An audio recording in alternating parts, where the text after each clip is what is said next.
Assalamualaikum warahmatullahi wabarakatuh. Bertemu kembali bersama saya Mutiara Fitri. Pagi ini saya ditemani oleh Bapak Muhammad Syukron selaku Kepala Sekolah SDIT Al Hidayah Palembang. Selamat pagi Pak. Selamat pagi. Apa kabarnya Bapak? Alhamdulillah baik. Alhamdulillah. Baiklah Pak, di sini saya ingin sedikit mewawancarai Bapak terkait masalah anak peserta didik. Mungkin langsung saja ya Pak.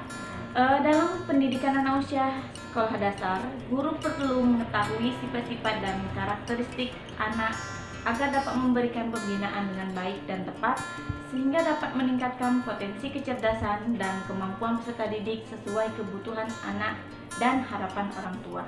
Jadi di sini yang saya ingin tanyakan adalah Pak, pemenuhan kebutuhan yang sudah dilakukan oleh sekolah, kepala sekolah maupun guru terhadap para muridnya Pak. Bagaimana Pak di sekolah Bapak? Oke, langsung saja saya jawab ya.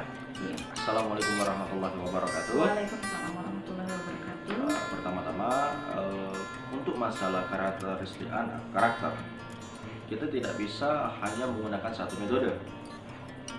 Kita tahu bahwa dalam satu kelas itu terdapat 30 atau 40 siswa. Jadi sebagai guru saya tuntut untuk tidak menguasai hanya satu metode. Karakter anak itu berbeda-beda, baik dari keluarganya, emosionalnya, baik dari pendidikan orang tuanya. Mereka itu berbeda, mereka dibesarkan di budaya yang berbeda. Jadi sebagai guru dituntut untuk memahami karakter anak. Dia tidak bisa hanya menggunakan satu metode, tidak bisa tebang pilih, tidak bisa pukul rata semua. Jadi tugas guru adalah untuk membaca atau untuk mengetahui karakteristik anak dengan beberapa metode.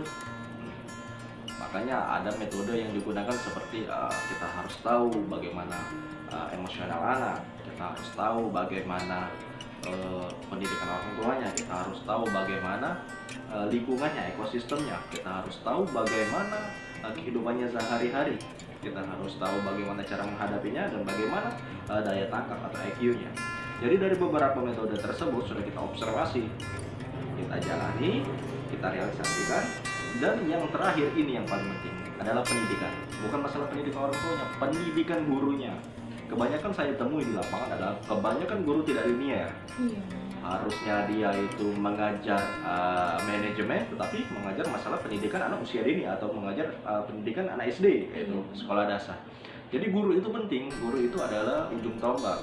Guru itu suri teladan, guru itu juga sebagai contoh. Organisasi pertama yang dikunyam oleh anak atau yang dimakan oleh anak adalah orang tua. Organisasi keluarga atau orang tua. Buah itu jatuh tidak jauh dari pohonnya. Jadi apapun kebiasaan orang tua, habit orang tua, anak akan meniru. Termasuk di sekolah, guru kalau mengajarkan yang tidak baik, siswa juga akan meniru. Makanya di sini saya tuntut untuk linear.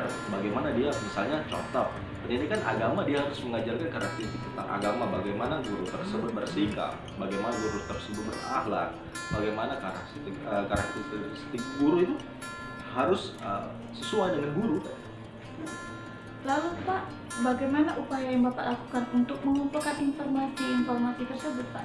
Untuk mengumpulkan informasi tersebut, yang pertama kami lakukan adalah observasi bagaimana pengamatan, bagaimana cara kami melihat anak tersebut, mengetahui informasi tersebut.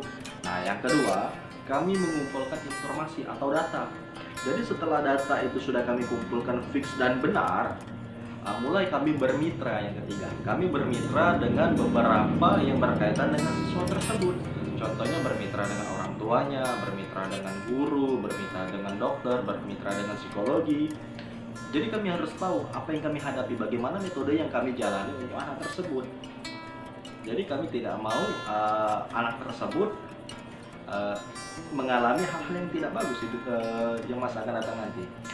Jadi orang tua sangat berperan di situ, dan guru ini kenapa? Karena setengah hari atau dalam satu hari itu ada seperempat atau sepertiga hari siswa tersebut menghabiskan waktunya di sekolah.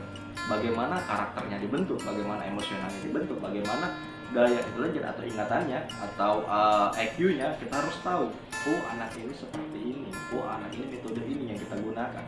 Jadi di situ kita juga berperan selain orang tua.